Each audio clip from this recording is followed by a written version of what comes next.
This is Justin Scoop on Wednesday, November 19th, 2025. Take a look at SPX, and we're pretty quickly going to switch over to SPY. So, looking at this, I had a hard time kind of framing up the whole day today as things were moving around.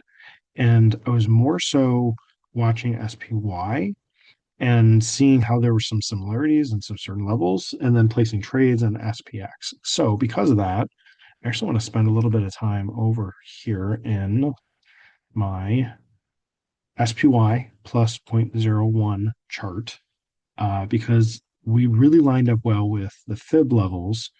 Let me just show, we can't, well, we can delete the red stuff. Okay, so just looking at this, looking at the fib levels, I just have to undo that.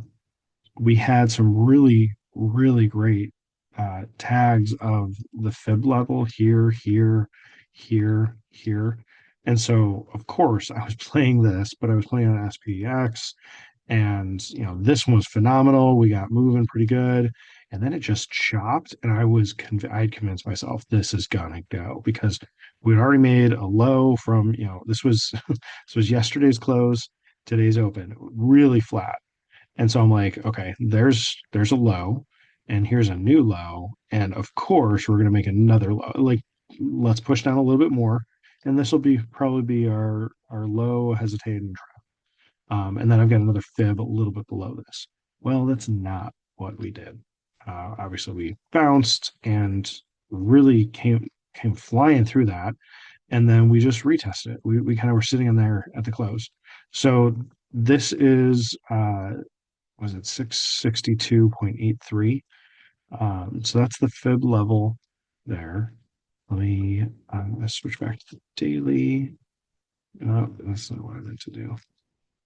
Let me get back out of annotate, clear that, close. Let me get back to the chart and undo. Okay, there we go. Okay, so this is the fib that I drew back over here. So 662.83, and then we came down into 659.65, and I was looking for a move down to 656.48. We basically did it yesterday, right? We bounced really nicely off that level on Tuesday yesterday. And the fibs weren't playing out as clean yesterday, but I had this trend line drawn in and kind of tweaked a little bit. And then when I saw some things starting up, I just was kind of extending the channel. So doing that by kind of moving this, you can do the same thing by moving the midline. I just extended the channel, and it gave me some more framework to look for today. This was a pretty close tag here.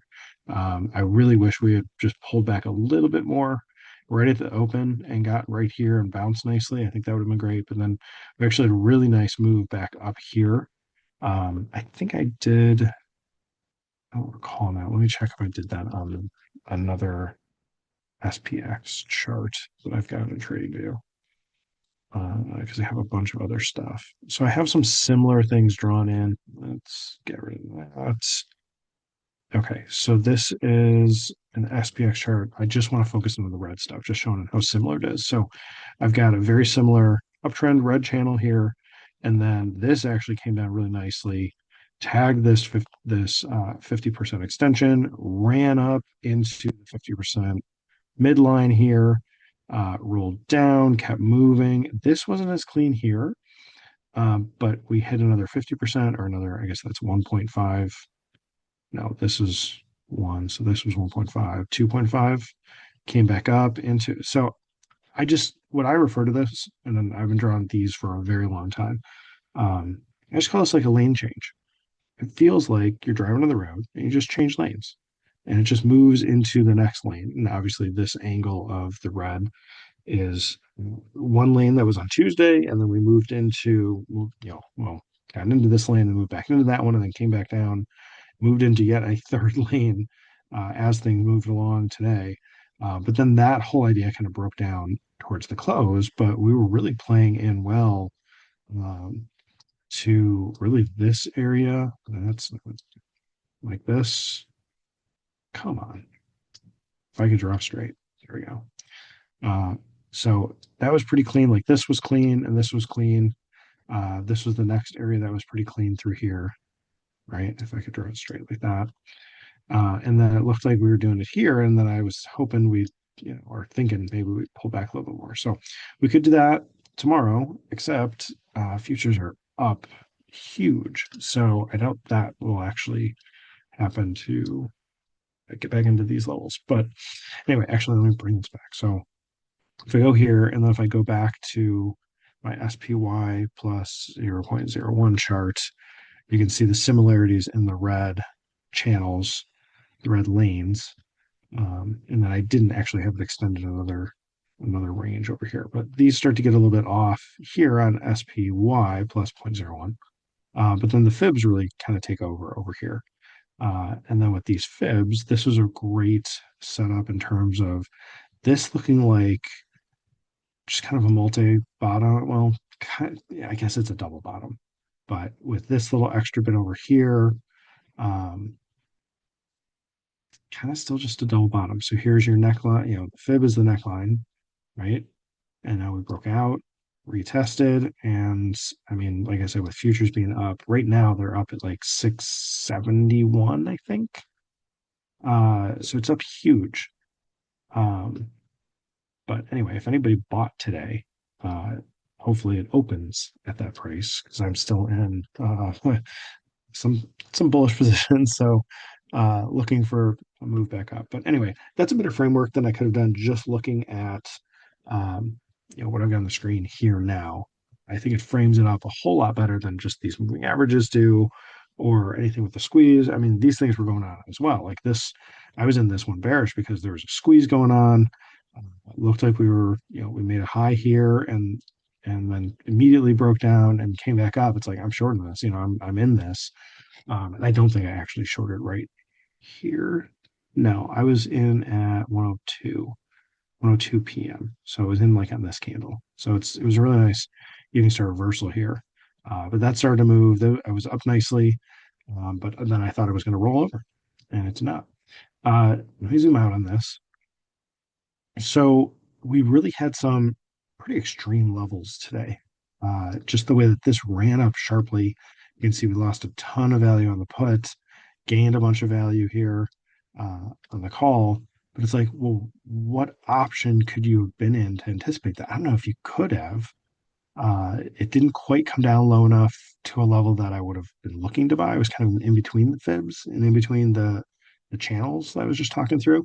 So if you were in this first move, you were probably just looking for a bull move. You're probably just looking for something to actually move. You could have been in both directions, being in some calls, being in some puts, and then let it go, let it just be off to the races, right? And the one that won would have outshined the amount of loss from the one that didn't win, the one that lost. So there's always kind of a way to do that. It's just there's got to be conviction. There's got to be a strong movement.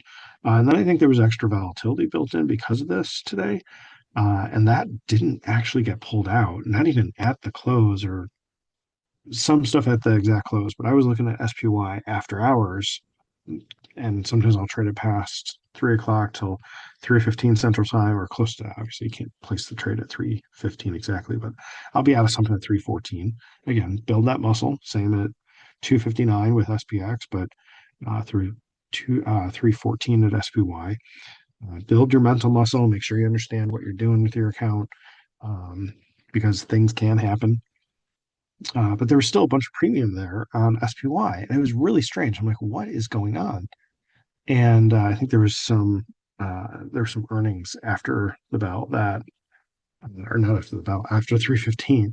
It's like somehow the market's still counting for that because the options were not going to zero within a few points of the closing price on SPY.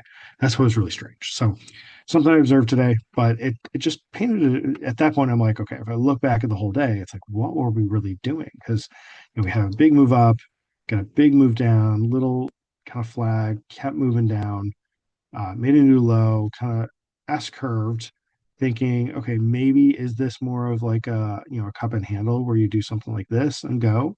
Is it that kind of a shape where it's sharper, and then it's something like that? Is that what we did today? But then we didn't get the breakdown. We retraced again. So it's like, what does today actually look like? I was trying to find some angles, and that's not flat. This is kind of downward, but then this is back upward and nothing was fitting. That's why I'm like, okay, something else has to be driving today. And so if this was just kind of a last capitulation push by bears to get it lower, I mean, even on the day it was a bullish candle. So that failed, you know. Had a lot of bear movement here. We're a little bit away from the bottom of this channel here that we've been tracking for a while, you know, from up here to down here. Like that's the channel. We've been really range back, like within the channel. We've been much closer to the midline than we have to either end. This is the closest we got yesterday, but then today we took out the low, right? Today's low took out yesterday's low.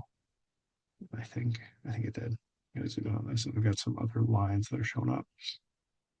No, yesterday's low was lower. My bad. Um, and then today's high was higher, so it was actually more of like a flag. And if you look at this in terms of how did things move, here's a big move down. Okay, here's your flag like that. You'd expect to continue to move down. Now, right now, it looks like we'd be gapping somewhere up in here, at least for right now. So we're not trapping, you know, bulls are buying today. We ended up with a bullish candle. Bulls were buying.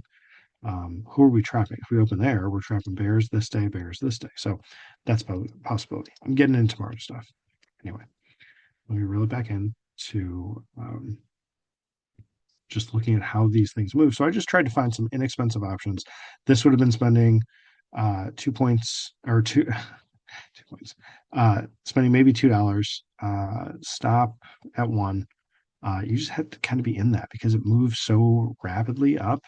Um, but it's like, okay, once it's getting up here, well, how do you know that's the top? Well, it put in this stair step, went pretty sideways through here. 3 bull candles, it's going sideways. Okay, that might be an opportunity to look for a reversal. It could keep going, but it's, you know, what's the more likely trade that it's going to pull back? You know, this sort of S curve, right? Which we didn't get the up part of that. But right here where it's resting, it's like, okay, you know, can you get in if it starts to break down? Can you just go ahead and get in and then set your stop reasonably above some other level that's like, okay, you know you're wrong for sure if it makes a new high, right? So could you have done that with $100 risk? I'm not sure. You can look at that to see what's the range on some of these. But I think, let's see, you could have probably bought around two, maybe a little bit more. Stopped on one. That actually would have worked really nicely. Actually, probably would have worked even better if you just maybe even bought two of them and then let that run up. This collapse came in through the 100, kept going. Is it going to make a new low of the day? No, it's not going. It's going to kind of pull back some. So you could have hung on to this for a while. You could have been in at $2, stop at one, and either been out at like $6 here, or you know, if you just kind of held on, maybe you're not even touching your stop. Maybe you're like, I'm just going to let it ride. It ended up getting up to what was this 16? About 16. Um, would have told you to exit here? Probably actually just taken out this low, and so you probably would have exited, you know, conservatively exiting around 9, maybe 10. So buying at two, out at 10. That's 200 or $800 per contract. That's a good setup.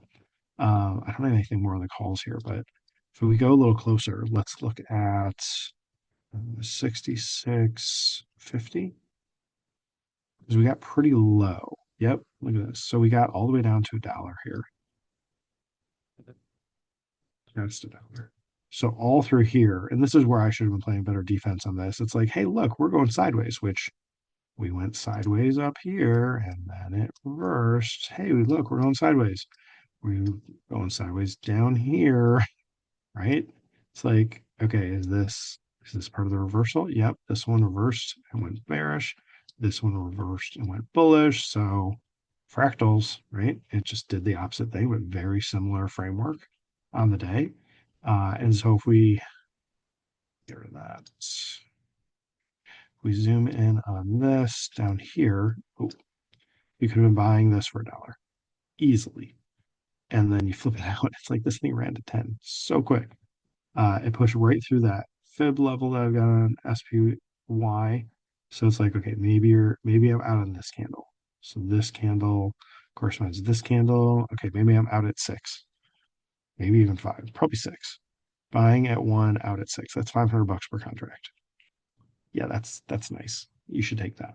I mean, it did keep moving and it went sharply up, but you didn't know it was going to do that here and then do it again here because it's playing it again, where you've got, hey, look, we're rallying. Oh, pullback. Oh, we're going sideways. Time to reverse. Well, no, it didn't immediately reverse this time. It actually broke out again. And so something already had changed here. So let me put this back up. So we had sideways after a nice run up, right? We had a breakdown, smaller, sideways, and then we reverse, right? Reverse this way, reverse this way. Now we're getting a big run up, and I'm going to kind of overdraw this. Run up, sideways, but we actually pushed higher first, then collapse. So something's different here than here and here. Something already changed, but that was one way to play it. This one didn't work either. We were very short move this way, but then we continued, right? So it's like this seemed to show up. There was a lot of times we were just going pretty flat, pretty sideways. And is it going to continue? That looks like a chair. There we go. There's the other leg of the chair. Anyway, so doing that here, and it kind of mirrored over here, right? And then this one, where we came into it and continued going that way, kind of matches this, where we consolidated and then continued that way. We just didn't go very far. So it's like these are just kind of duplicate setups at a smaller scale, kind of a fractal. But yeah, that's some of the stuff I'm noticing when it's like, okay, I'm trying to find how do you find the levels? And that's why I went over to SPY and just I set alerts, and it's like I knew when this was hitting my fib levels. Um, so if it's always working looking at SPX, go look at SPY, see what's similar, see if you can track different things. Do another chart if you in trading view. I just do it to keep my fib stuff on this one chart and not get it really muddied with all the other things I could be looking at. So anyway, we will look at how high we're going tomorrow with hopefully the after hours today and into tomorrow morning opens up, and either people can get out of bullish positions, take some profits if they're if they got into something down here, down lower, um, or maybe hedge or do something to protect positions that are still bullish and maybe give it some room to keep running up, because it's pretty significant if we are trapping some bears. But something just still doesn't feel right with how this is moving around. So I don't know if now I set it back on this day. Hey, we should make all time high. We're so close, and we did all of this. Now should we? Maybe I should just bite my tongue this time. All right, that's what I got. Hope this helps. This is Justin. Thanks.